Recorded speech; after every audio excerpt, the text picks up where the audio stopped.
জয়গুরু।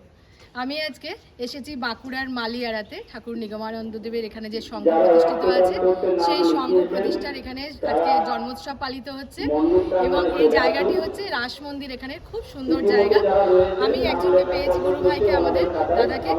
তার বাবা ছিলেন, তিনি, এনার নাম অশোক তেওয়ারি দাদা। ওনার বাবা ঠাকুরের সাক্ষাৎ শিষ্য। সেই সম্বন্ধে একটু ওনার কাছ থেকে কিছু শুনে নেব।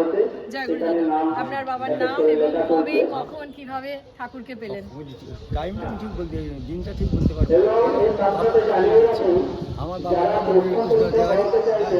উনি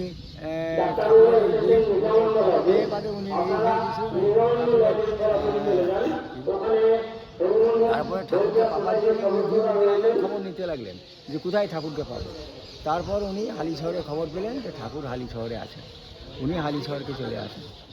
হালি শহরে এসে উনি ওখানে কদিন ছিলেন।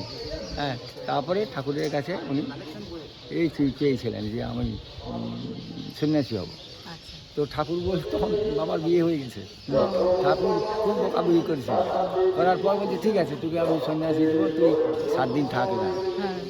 7 দিন থাকবো কি বলছে, 3 দিনের দিনে করা হতে লাগবে। আমি চলে ঘরকে আসতাম। তো তখন ঠাকুরকে বললাম একটি ছোটো মূর্তি, যেমন ওই মূর্তিটি আমাদের এখানে ভাই বোন ঘরে আছে আজও। স্বামী শঙ্করানন্দ সরস্বতী এসেছিলেন। উনি এসে ওইটি দেখে গেছেন। ওই রকম আকারের মূর্তি আমরা ওখান থেকে কিনে এনে ঘরে রেখেছি।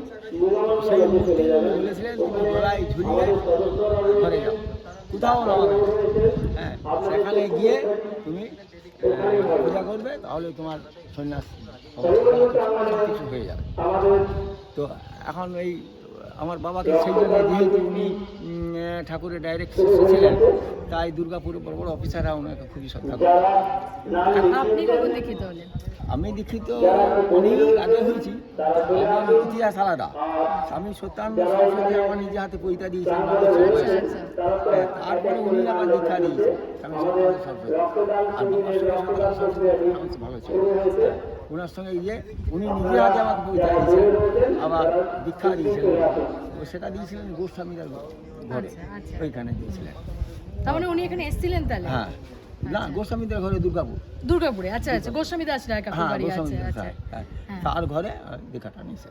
আচ্ছা, তো সেই বাবাকে বলেছিলেন। তো উনি ওই অফিসার এসেছে। আমাদের তখন সেই অবস্থা ভালো ছিল না, চাষবাসের উপরে চলতো। তো মাটির বাড়ি, তখন সব মাটির বাড়ি। তো হেসেছিলেন যে ঠাকুরকে তুমি এই মাটির বাড়িতে এই কুটিরটা রেখেছো, খুব হেসেছিলেন। তারপরে উনি ঘর গেছেন। একদিন পরেই ঘুরে এসছেন, এসে বলতেন ঠাকুর ওইখানে আছে।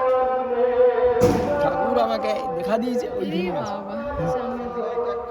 যাই হোক, বাবা একটা আলাদা গেছিল, ঠাকুর ছাড়া থাকতে নেই, থাকতে নেই ঠাকুর ছাড়া। উনি সংসার দেখতেন না, মানে ভেসে ভেসে ভেসে করে মানুষের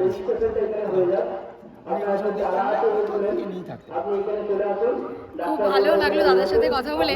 আজকে এখানে রক্তদান শিবির হচ্ছে, আমরা দাদার কথা শুনতে পাচ্ছি না ভালো মতো। আগামী দিনে আমি দাদাকে আমাদের নিগম বার্তার চ্যানেলে সরাসরি অনলাইনে আনবো, কারণ আজকে এখানে রক্তদান শিবিরের জন্য মাইকের আওয়াজের জন্য বিরক্ত হচ্ছে। ভালো থাকবেন দাদা, সুস্থ থাকবেন। জয় গুরু।